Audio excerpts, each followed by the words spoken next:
¿Qué se lleva un hombre cuando sabe que se irá para siempre? Elías se detuvo en la ladera donde el viento olía a tierra mojada y a recuerdos. Tenía las manos agrietadas por décadas de soga y sol. En la palma aún llevaba la hendidura de un nudo que no quería desatar. A su lado el caballo, una yegua vieja llamada Bruma.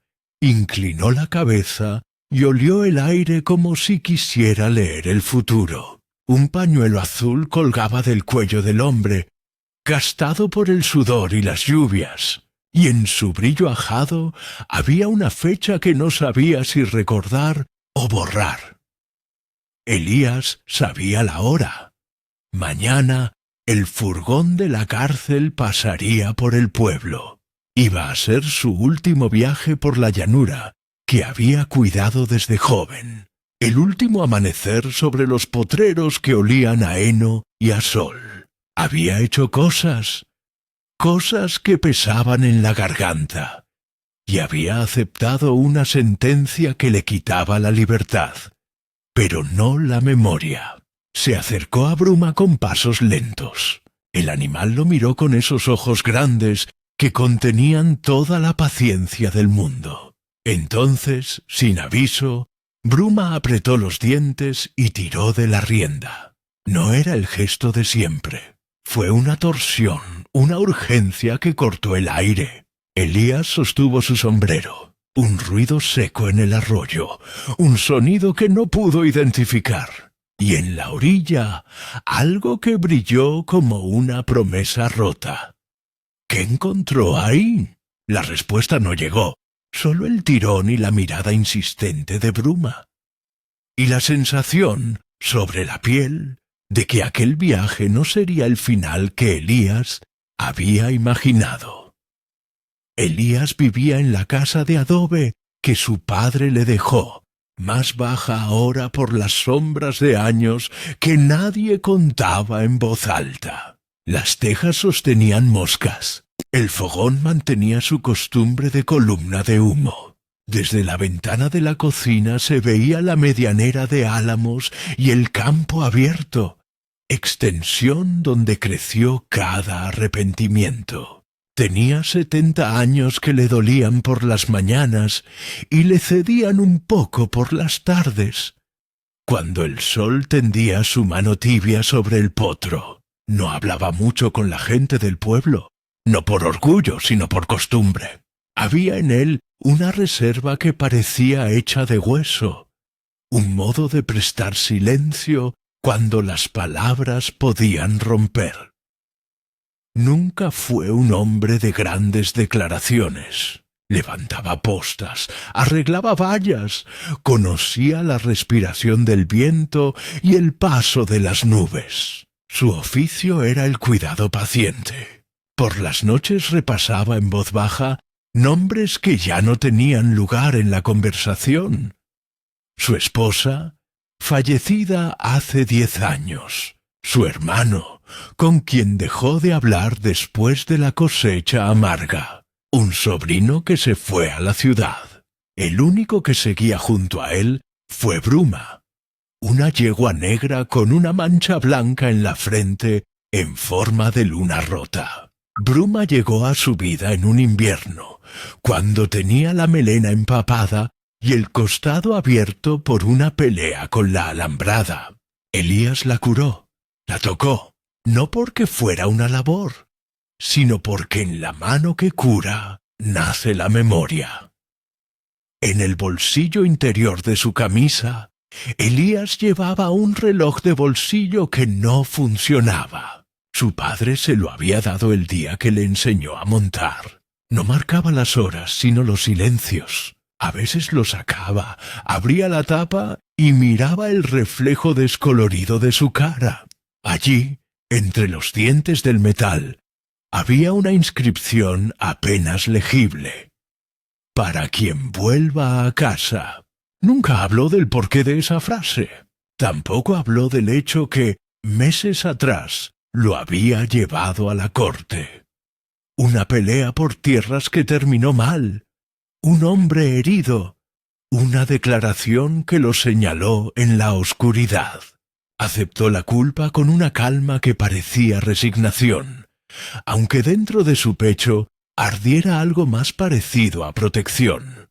Protegía a alguien y aún no decía quién. El pueblo lo miraba con ojos que mezclaban lástima y curiosidad. Había quienes decían que Elías siempre fue un buen hombre. Otros murmuraban que había secretos enterrados donde las raíces no alcanzan. Elías no los escuchaba. Tenía una rutina hecha de gestos. Abrir la puerta a las 5, revisar las cercas, alimentar a Bruma con heno remojado, hablarle sin esperar respuesta. Hablaba para nombrar las cosas. «Buenos días, Bruma. Hoy iremos a la higuera». Las palabras, aun en su soledad, servían para recordarle que aún habitaba un mundo de afecto. El tiempo estaba en su contra. Mañana el furgón blanco con guardias vendría a buscarlo. Había pasado las últimas noches escribiendo cartas que no enviaría, dobladas y guardadas en la caja de herramientas. No pretendía el perdón. No lo buscaba. Quería que las cosas que dejaba atrás fueran reconocidas. La navaja de su padre, la foto de la boda con la esquina quemada, la cama que crujía como una conversadora cansada. También, en un doble pliegue del alma, quería dejar a Bruma en buenas manos. Había prometido en secreto que nadie maltrataría a la yegua. Por eso había invitado a Martín, el vecino, para que la cuidara hasta su regreso, si la vida le permitía regresar.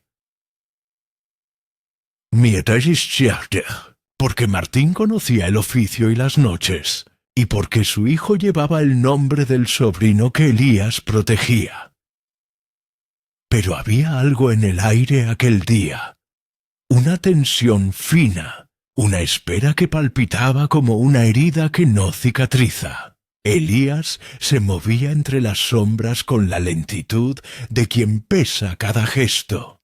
Preparó la montura, la comprobadura chirrió. Puso el pañuelo azul en el cuello de Bruma. Ese mismo pañuelo que su esposa había bordado años atrás con una letra temblorosa. Lo miró una vez más. Bruma resopló. El sonido llenó la cocina como una pequeña campana. En su pecho, Elías tenía una pregunta que no quería formular en voz alta. ¿Qué se puede salvar cuando todo parece perdido? No era una pregunta retórica, era la llave que cerraba su noche. Y así, con la tarde acercándose, subió a Bruma. Sus piernas, acostumbradas a la monta, no se quejaron, aunque su rostro sí lo hizo con arrugas que hablaban de todo lo que había sido sometido. Antes de partir miró la verja, el olivo, la casa. Luego miró el horizonte que siempre fue su mapa. No sabía que el mapa cambiaría.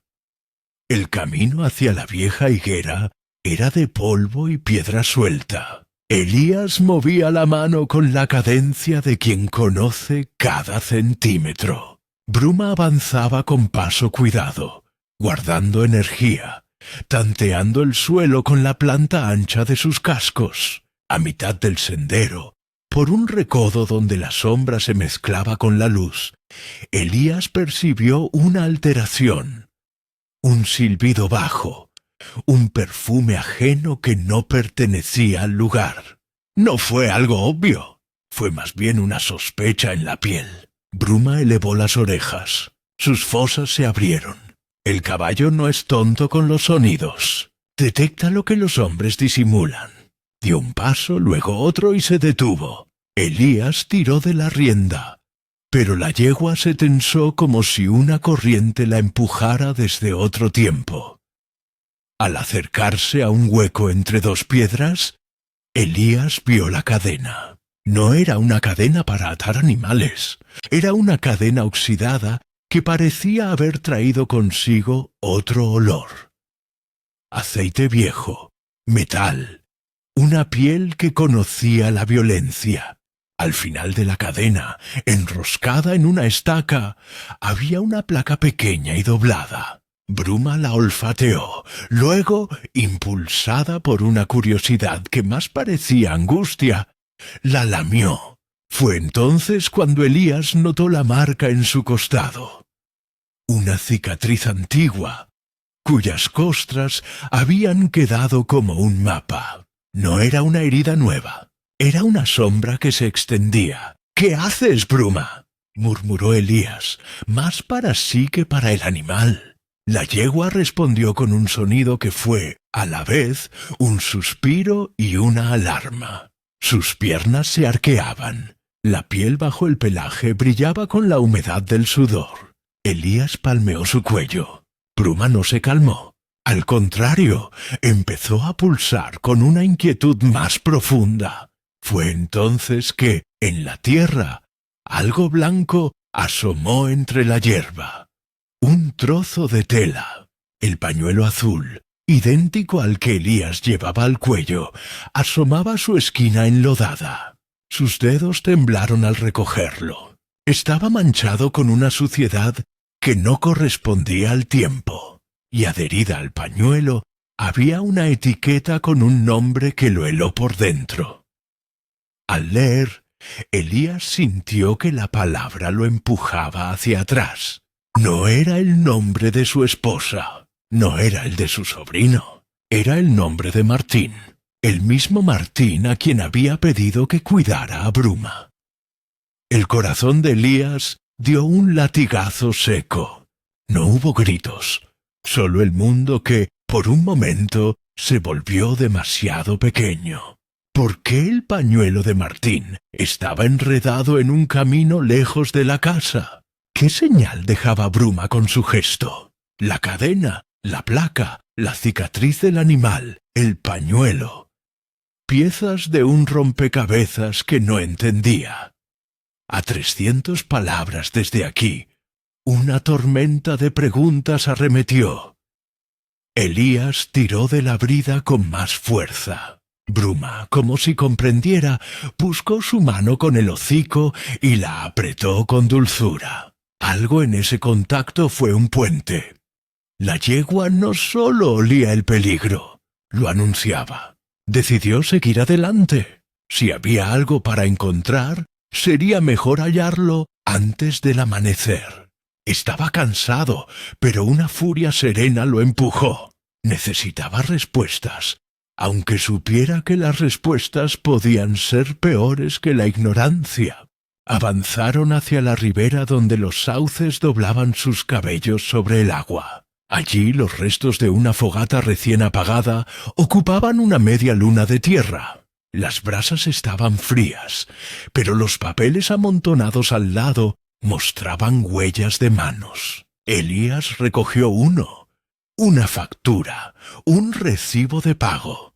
El nombre de un propietario que estaba al tanto de la disputa por la tierra. Entre las cenizas había restos de algo que olía a barniz y lija. Una astilla de madera con un sello. El mismo sello que llevaba la cerca del campo de Elías. Un símbolo que reconocía de inmediato. La evidencia era pequeña, casi ridícula. Pero al juntar las piezas, empezaban a formarse líneas que lo apuntaban a una verdad incómoda. Alguien había intentado borrar huellas, y lo había hecho cerca de la pista donde Martín solía acampar. La primera noche que Elías se permitió pensar, su mente se llenó de imágenes que no quería. Recordó la última discusión con su hermano en la cosecha. La mirada esquiva de Martín cuando pasó por la casa, la promesa que nadie debía conocer, que pagaría el precio por guardar silencio. La vida, cuando se vuelve una red, tiende a ahogar al primero que se confía. Pero la otra cosa que no pudo olvidar fue el gesto de Bruma, la urgencia de su tira y afloja. ¿Por qué el animal lo condujo a ese lugar? ¿Qué buscaba proteger? A 600 palabras desde el inicio del Rising Action, la tensión se multiplicó. Esa noche, Elías durmió a la intemperie bajo el cielo que parecía demasiado claro para no esconder secretos. Despertó con la sensación de haber sido observado. Bruma rascó la tierra con un casquillo. Luego se detuvo. Sus orejas apuntaban a un monte cercano. Elías la siguió y encontró huellas. Varias, mezcladas con las suyas, con el barro pegado en la suela de botas de distinto tamaño. Un rastro lo condujo a una cueva baja entre los peñones donde, al entrar, un olor a hierro lo golpeó. Allí dentro, en un rincón, un objeto metido entre piedras hacía un golpe seco cuando el viento lo tocaba. Era una placa policial, doblada y rayada, con iniciales apenas visibles. Elías la recogió y vio, como si las letras quisieran burlarse, las mismas iniciales que aparecían en un documento que él conocía, las de un juez que firmó una orden meses atrás. Elías sintió que el mundo le pedía que no siguiera, pero no pudo detenerse. La evidencia parecía decir que alguien más movía piezas, que la acusación que lo llevó a la cárcel no era un accidente de justicia, sino parte de una maquinaria. Había manos invisibles que borraban, otras que señalaban, y en el centro, Bruma, con su cicatriz, su insistencia y su calma quebrada. Era la única cosa que parecía conocer la verdad sin querer decirla. A 900 palabras desde el comienzo del Rising Action, la confusión explotó. Al salir de la cueva, una sombra cruzó la ladera. Elías la vio apenas como una silueta que se deslizaba entre los arbustos. Gritó el nombre de Martín. No hubo respuesta. En cambio, un ruido, a la distancia, como una puerta que se cierra. Bruma se erizó. Luego empezó a retroceder. Sus piernas temblaron. La yegua bajó la cabeza y con un movimiento súbito empezó a escarbar la tierra con las pezuñas, como si intentara arrancar algo que el hombre no veía. La tierra voló. El pañuelo azul apareció otra vez, enterrado, pegado a una cajita de madera rota. El corazón de Elías saltó. Metió la mano en la caja y encontró una fotografía. Era una foto vieja. Martín de joven, sonriendo, con el paisaje que ahora era suyo de fondo. En la esquina, con tinta corrida, alguien había escrito una fecha y un nombre. Para Martín. Recuerda quiénes somos. Elías sintió que el aire le faltaba. La fotografía era una prueba de que Martín había pertenecido a otro convenio, a otra alianza. Si aquello salía a la luz, más de uno quedaría descubierto. Pero antes de poder entender, escucharon pasos apresurados, voces, una voz gruesa que dijo: ¡Alto! Un destello blanco. La linterna de un hombre. Elías tuvo tiempo de empujar a Bruma hacia el matorral y ocultarse, pero no más. Una figura emergió. Era don Higinio, el alcalde del pueblo, con el rostro enrojecido por el esfuerzo.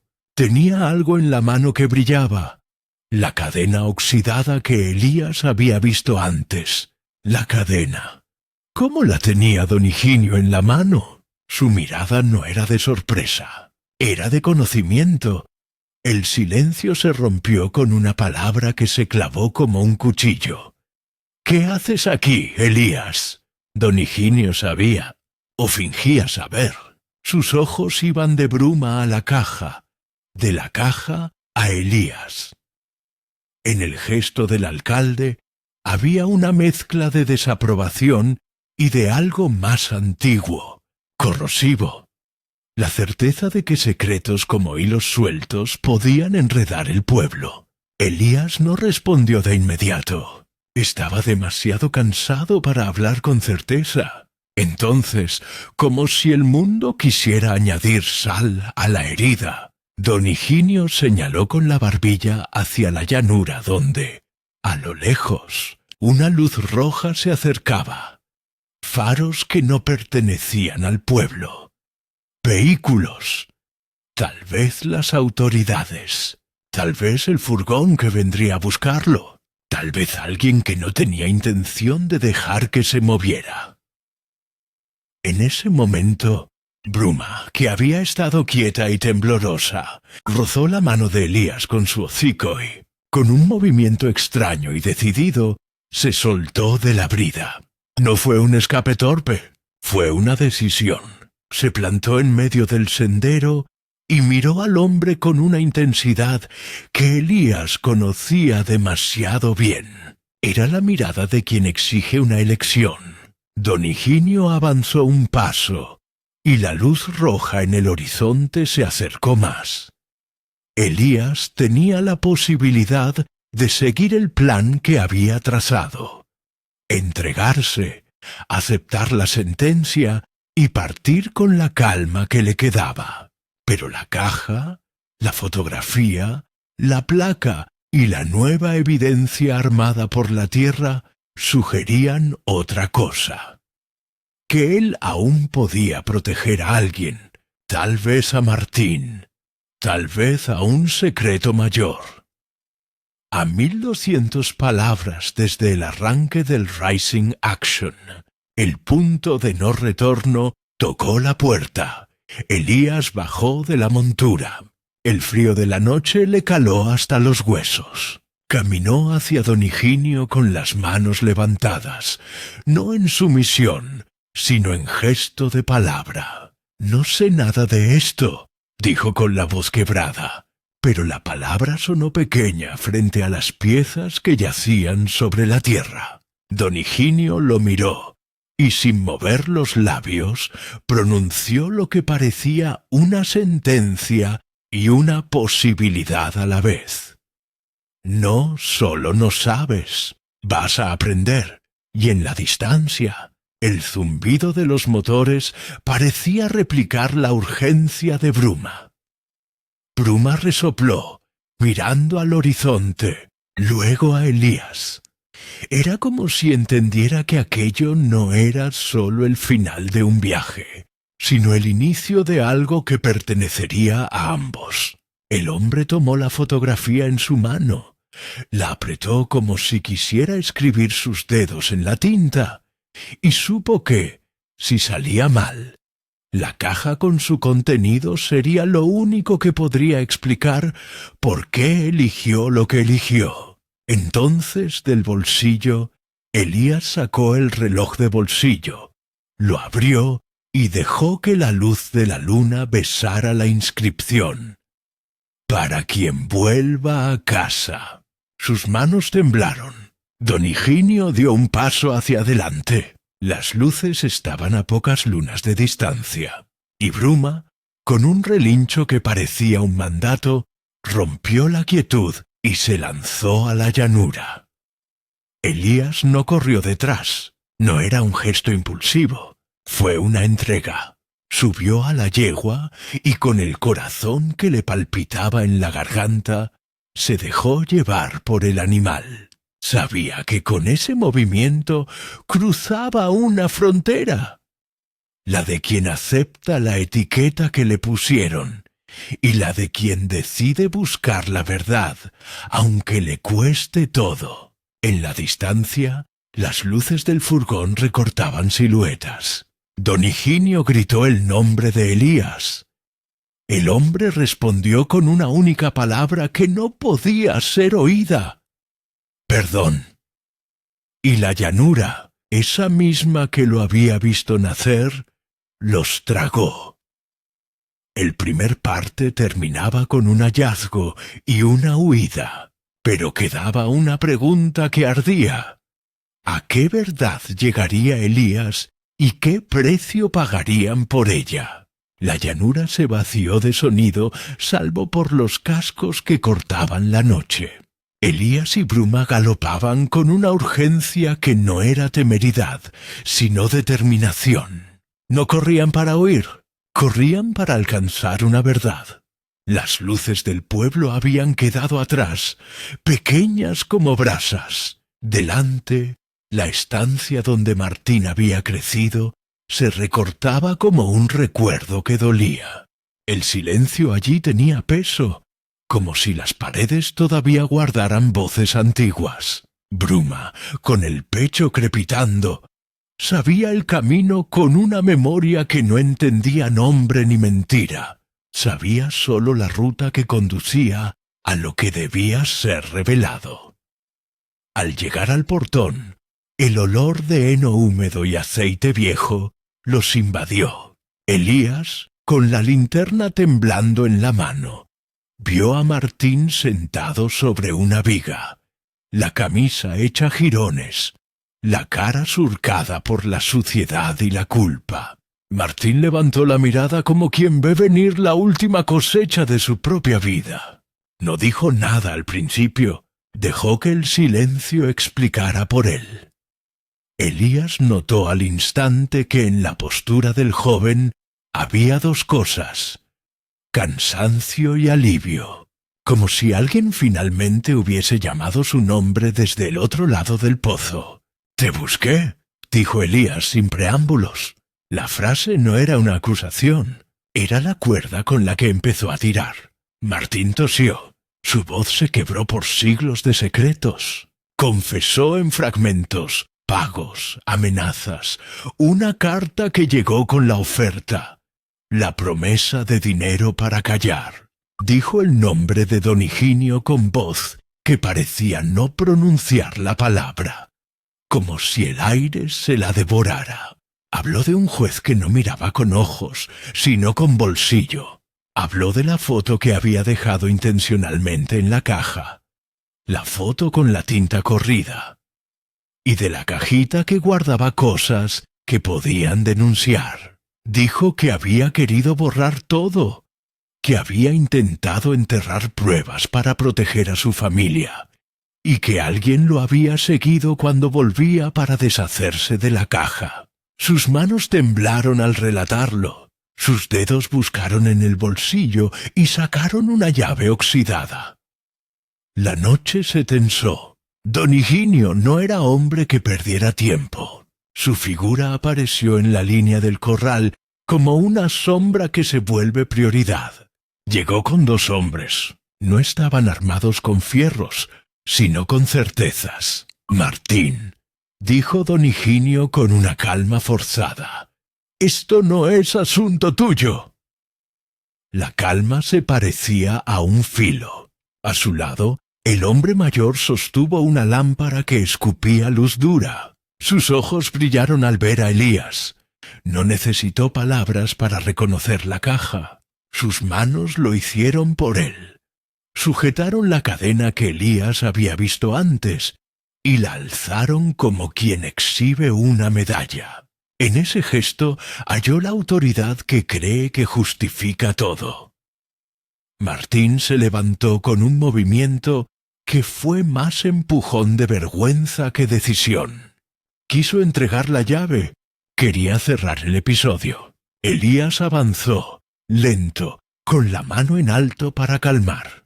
«Dime dónde está la caja», pidió. Martín señaló con la barbilla hacia la huerta, donde la tierra se rompía en un pequeño montículo. El hombre que sostenía la lámpara hizo una mueca. Su boca contrajo una amenaza. Don Higinio se acercó con pasos medidos, como el que va a recoger un objeto que le pertenece por derecho. «No sabes nada, Elías», dijo, con la ternura falsa que se le da a los vencidos.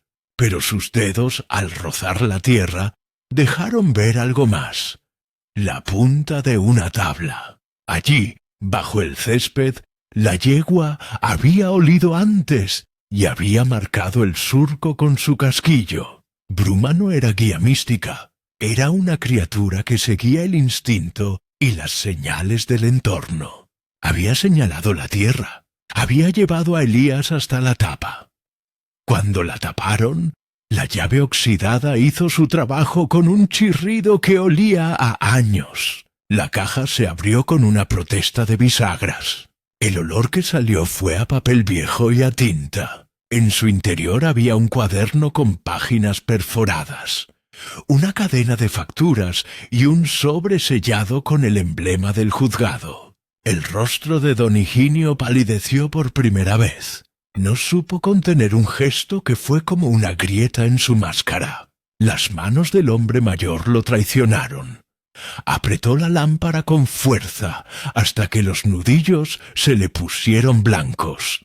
El cuaderno tenía números y nombres. Allí estaban las transferencias. Allí estaban las anotaciones que vincilaban, pagos a cuentas de bancos que nadie hubiera mirado si no fuera porque alguien había decidido enterrarla. Vergüenza en un montículo. Elías negó con la cabeza como si intentara sacarse el peso de encima. Luego miró a Martín.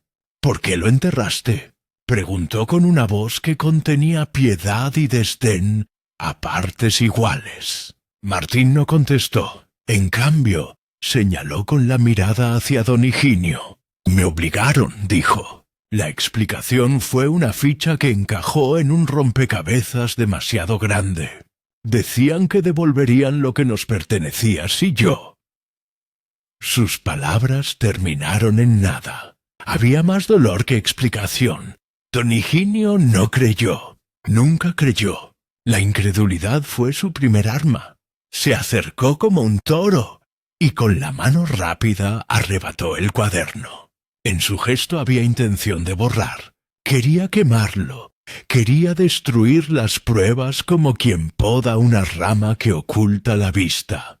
Pero Bruma, que había estado quieta en el portón, pegó un paso hacia adelante y clavó las orejas. Sus fosas se abrieron en un aullido silencioso. La yegua respiró de un modo que parecía contener la lluvia. Don Higinio alzó el cuaderno, y en su movimiento la lámpara se cayó de las manos del hombre mayor. Chocó contra la piedra, se hizo añicos, y una chispa saltó. No fue un incendio, pero la llama besó por un instante los papeles. Un relámpago de luz. La noche se encendió. En ese segundo, algo se quebró en don Higinio. Tal vez fue la certeza de impunidad. Tal vez fue la evidencia que ardía en sus manos. Dio un grito, un sonido que mezcló rabia y miedo. Intentó golpear la caja y al hacerlo perdió equilibrio. Bruma reaccionó como reaccionan los animales ante el peligro real.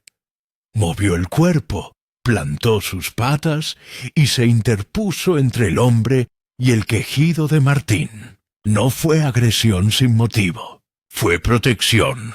Los cascos retumbaron como un mando. Don Higinio tropezó con la tabla y cayó hacia atrás, y en el movimiento la caja quedó a la vista de todos, abierta, con la palabra escrita en el sobre. Juzgado. Transferencias. A lo lejos, el ruido de motores se detuvo, y luego, como si la tierra hubiera llamado a la conciencia de aquellos que aún la escuchan, apareció la figura del alguacil municipal que no solía tomar partido por nadie.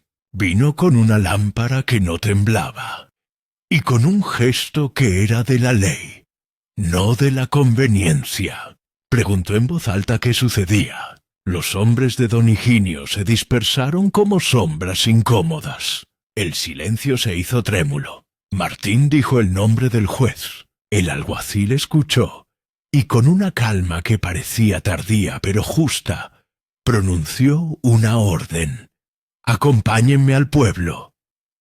Don Higinio, con la cara inundada de una mezcla de furia y derrota, intentó resistir, pero la evidencia estaba allí. Las anotaciones, las facturas, el sello del juzgado en el sobre.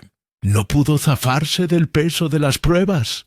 En ese instante, Elías comprendió que la verdad tenía un precio que no era suyo. Lo que Bruma había hecho, marcar la tierra, llevarlos al montículo, interponerse, no era un milagro, era el gesto de un animal que protegía aquello que consideraba suyo. Y Elías, con la caja en sus manos, sintió que el futuro se reescribía. No sería él quien entraría en el furgón mañana, no con esa caja, no cuando la verdad respiraba a la intemperie. La detención de don Higinio fue rápida en el pueblo, pero lenta en el alma de los presentes. La gente se reunió en la plaza como si la llanura misma hubiera llamado a rendir cuentas. El alguacil mostró la documentación. La gente leyó con la boca seca los nombres y las cifras. Hombres a los que la mañana anterior les habría parecido normal que un alcalde hiciera gestos de poder, hoy vieron en su figura la pequeñez de la avaricia. Martín tembló, y Elías lo sostuvo como quien sostiene una rama a punto de quebrarse. No hubo celebraciones ostentosas. La justicia, cuando llega, es muchas veces una mesa puesta en silencio.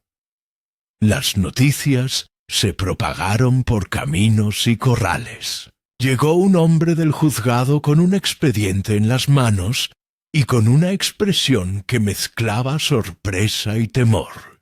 Revisó el cuaderno y las facturas con la minuciosidad de quien que desea no encontrar la verdad, y al mismo tiempo no puede evitar mirarla. Había transferencias firmadas con iniciales que correspondían a nombres poderosos. Hubo llamadas telefónicas que escucharon los vecinos y anotaron como si fueran testigos de una vieja traición. El juez cuya inicial aparecía en los papeles fue citado formalmente, y la sombra de su influencia empezó a desvanecerse mientras la gente, por primera vez en muchos años, hablaba alto sin miedo a la represalia.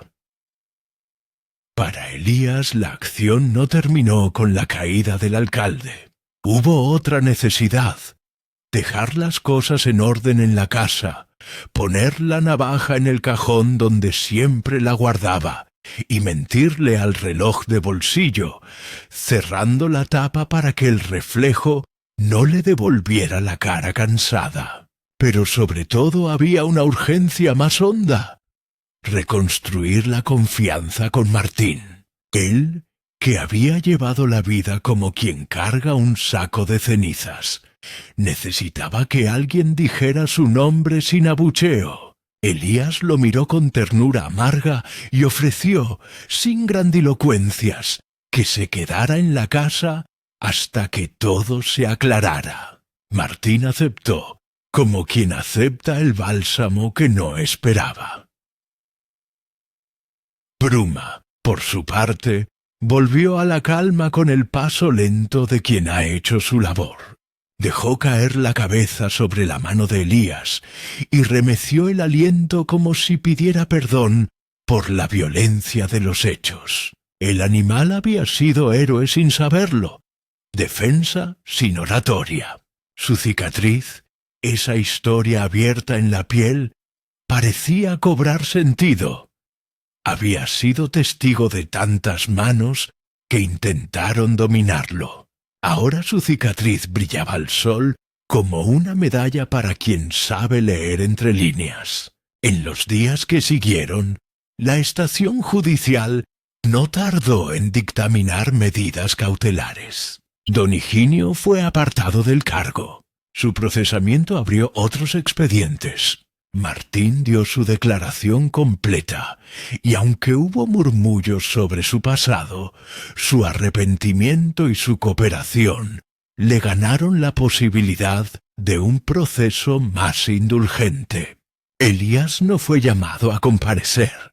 La caja, el cuaderno y las facturas fueron elementos que reescribieron el hecho que inicialmente lo señaló.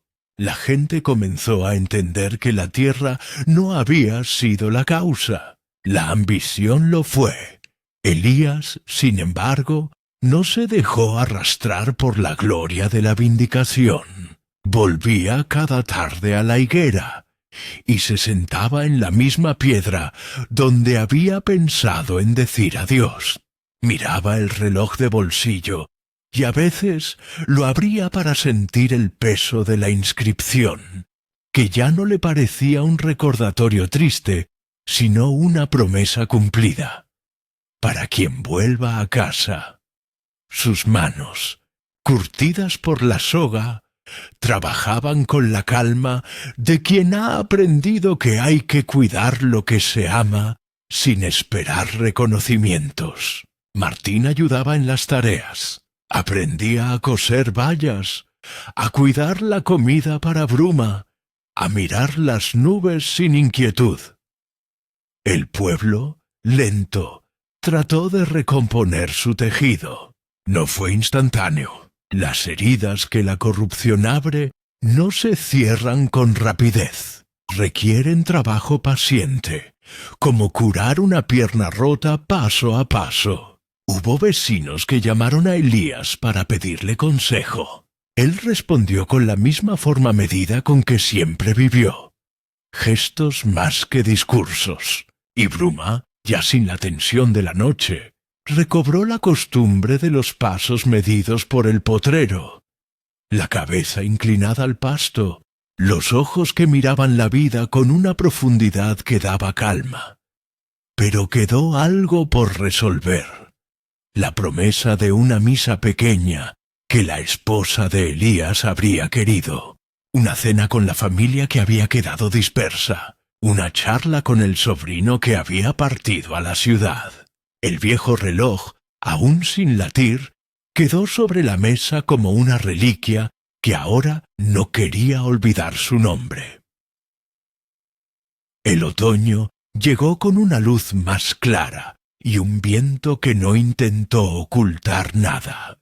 La casa de adobe recuperó su pulso. En la cocina, el fogón volvió a ser conversación en lugar de ausencias. Una tarde, Martín trajo a su hijo, un niño con ojos enormes, que se paró frente a Bruma y la miró como quien encuentra una leyenda en carne y hueso. La yegua inclinó la cabeza y dejó que el pequeño rozara su costado. Los cascos golpearon la tierra con un sonido que, para Elías, fue una música simple y verdadera. Las cosas pequeñas se volvieron el tejido de la curación. Una cuerda reparada, una ventana barnizada, una jarra de leche llevada por la vecina. Elías caminaba con pasos que ya no temían la sombra del amanecer. A veces, por la noche, abría el reloj de bolsillo y sonreía en silencio, como si la inscripción le hablara desde el fondo de una mano que no se iba a ir. Había vuelto a casa, no solo por la protección de su nombre, sino por la certeza de que algo que había roto en su vida podía volver a tejerse. Un día, a orillas del arroyo donde todo empezó, Elías desató la rienda y dejó que Bruma olfateara las orillas. La yegua, al encontrar el rincón donde estaba la primera placa policial, se echó y rascó la tierra con gusto. El hombre se agachó y apoyó la palma en su cuello. «Lo hiciste bien», le dijo sin solemnidades. Era la forma de pedir perdón y de agradecer a la vez. Bruma resopló, y su aliento fue como un soplo que borraba la suciedad de la memoria. El pueblo aprendió a mirar con ojos menos dóciles. Las prácticas que antes parecían inevitables empezaron a ser cuestionadas, no por heroísmo repentino, sino por la lenta acumulación de ciudadanos que ya no aceptaban el silencio como moneda de cambio. Elías no declaró que fue héroe, tampoco lo negó. se limitó a continuar con su vida y a cuidar lo que le correspondía: su casa, sus recuerdos, Bruma. El perdón que tanto necesitó no fue un decreto, sino una colección de pequeños gestos: una carta, una visita, una comida compartida. La última escena que guardaría en la memoria del pueblo no fue un discurso ni un juicio. Fue una imagen sencilla y certera. Elías, ya menos joven, en la puerta de su casa, con Bruma apoyada en la cerca, mirando al horizonte. El reloj de bolsillo brillaba en su mano. En el interior de la casa, la foto con la tinta corrida y la navaja del padre ocupaban su lugar. No eran trofeos, eran pruebas de que la vida, con sus errores y sus riesgos, podía volver a latir con sentido. Y cuando la noche vino, Elías se quedó en el umbral, respirando el aire de la llanura. Sabía que el mañana podía traer otras batallas, otras injusticias, pero también sabía algo más simple: que la verdad, cuando se encuentra, exige cuidado. Lo ató todo a una imagen: Bruma, con la luna en la frente, echada junto a la puerta, como si guardara la casa con el mismo celo con que antes guardó el secreto. Elías cerró el reloj de bolsillo por última vez y, antes de meterlo en el cajón, lo apoyó sobre la mesa. Sus dedos pasaron por la inscripción y sonrieron. Había vuelto a casa. La última línea quedó suspendida como una promesa. La tierra, pensó, no perdona fácil, pero tampoco olvida quién la cuida. Si esta historia te conmovió, suscríbete y acompáñanos en más relatos que buscan el corazón en las cosas sencillas. Comenta abajo cuál frase te quedó pegada y comparte esta historia con alguien que valore la memoria y la justicia. Y si te tocó la mirada de Bruma, haz sonar la campana. Suscríbete, activa la campana y vuelve pronto por más historias que llegan al alma.